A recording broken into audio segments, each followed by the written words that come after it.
How I accidentally discovered the one immigration question. Airport officials quietly added that most travelers completely miss, and why the answer you give could literally decide whether you walk straight into your dream destination or get pulled aside. Into that awkward little room nobody wants to see. Yeah, that room. Have you ever stepped up to an immigration counter and suddenly felt like you were taking a surprise test you never studied for? Your heart beating a little faster, the officer staring at your passport, typing something into the computer, then looking up and asking a question that feels weirdly different. Well, that exact moment happened to me last year, and what I learned afterward completely changed the way I travel. And trust me, if you fly internationally even once a year, you need to hear this before your next trip. So here's the story. It started at one of the busiest international airports in the world. I had just landed after a long overnight flight. You know, the kind where you barely sleep, your neck hurts, and everyone on the plane suddenly stands up the second the seatbelt sign turns off, like they're competing in some Olympic event. I grabbed my bag, followed the crowd through those endless airport hallways, and finally joined the immigration line. Everything seemed normal. Families chatting, business travelers scrolling through their phones, someone nervously flipping through their passport pages like they forgot what country they're from. Pretty typical airport scene. But then something strange happened. The line was moving slower than usual, way slower, and every few minutes, an officer would call someone aside. Not aggressively, just casually, but enough that people were starting to whisper. You know that feeling when the vibe in a room shifts? Yeah, it was like that. When it was finally my turn, I walked up to the counter, handed over my passport, smiled politely, and waited for the usual routine questions. You've heard them before. What's the purpose of your visit? How long are you staying? Where will you be staying? Easy stuff.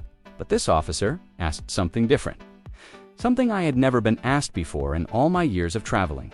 He looked up, paused for a second, and said, "Have you made any income related to this trip?" Now at first, I thought I misheard him. Income? What income? I was just traveling. But then it hit me. This question wasn't random.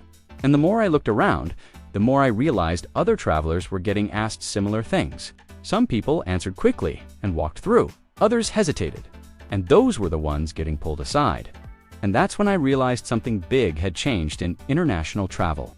See, over the last few years, airports and immigration agencies around the world quietly started paying attention to something.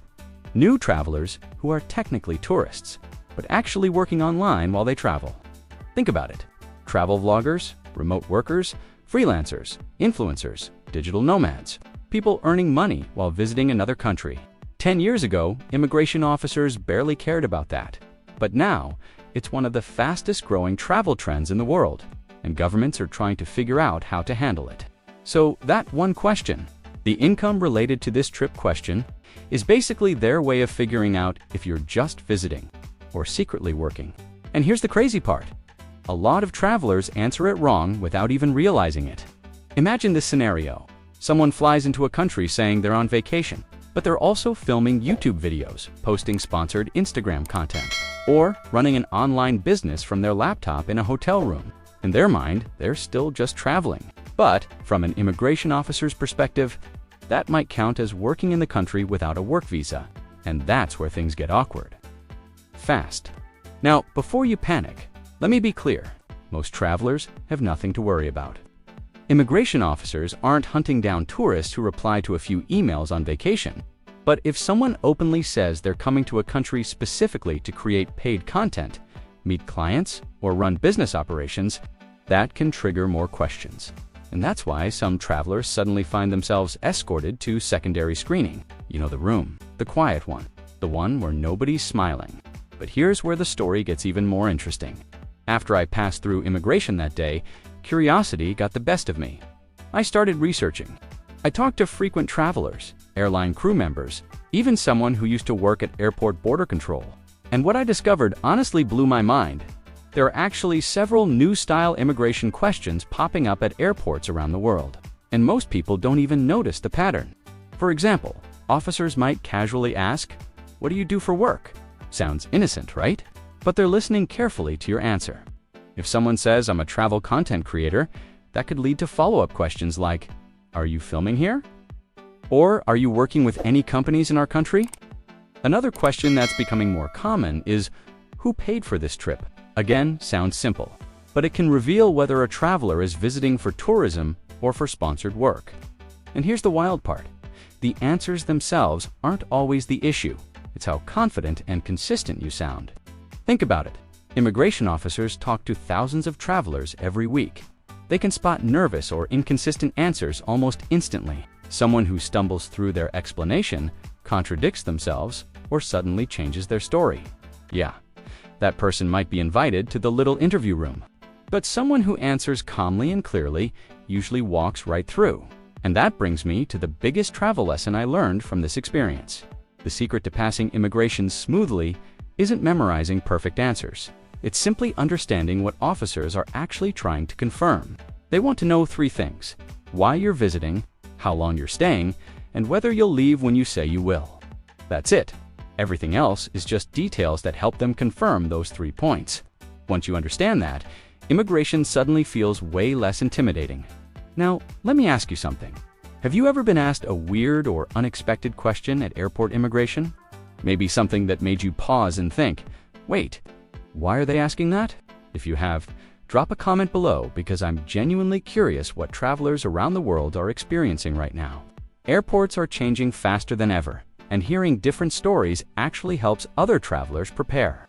And speaking of changes, here's something else that surprised me. Some countries are starting to combine immigration questions with digital screening. That means before you even reach the officer, your travel history, visa records, and sometimes even public social media information may already be visible in their system. Now don't worry, they're not scrolling through your vacation selfies. But if someone publicly posts that they're traveling somewhere specifically for paid work while entering on a tourist visa, that can raise questions. Crazy, right? The world of travel has become incredibly connected. But here's the good news. For regular travelers, this actually makes things faster.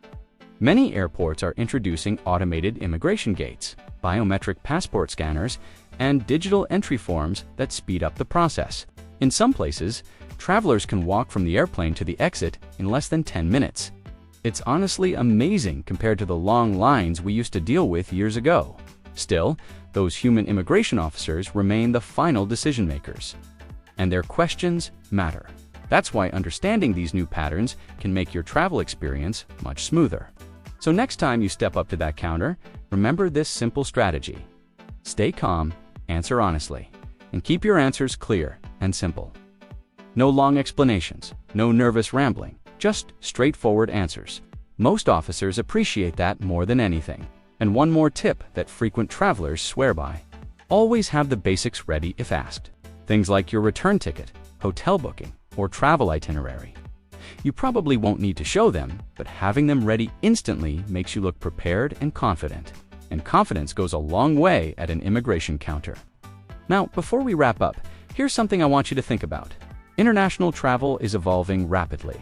Digital nomads, remote work, content creators, the lines between tourism and work are getting blurrier every year. Governments are still figuring out how to handle this new reality, which means immigration procedures will likely keep changing.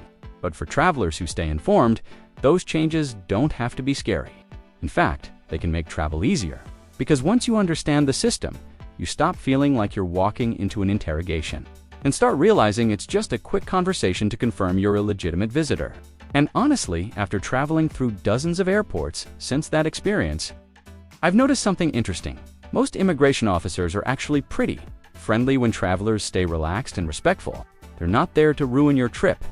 They're there to protect their country's borders while helping legitimate travelers enter smoothly. And when you approach the counter with that mindset, the whole process feels a lot less stressful. So yeah, that one unexpected immigration question turned into a huge travel lesson for me. It reminded me that airports are constantly evolving, and the smartest travelers are the ones who stay curious and prepared. If you found this story helpful or surprising, make sure to hit that like button and share this video with someone who loves traveling as much as you do. And if you want more insider travel tips that most people never hear about, subscribe to Golden Age Travel Tips, because we're just getting started uncovering the secrets that make flying easier, smarter, and way less stressful.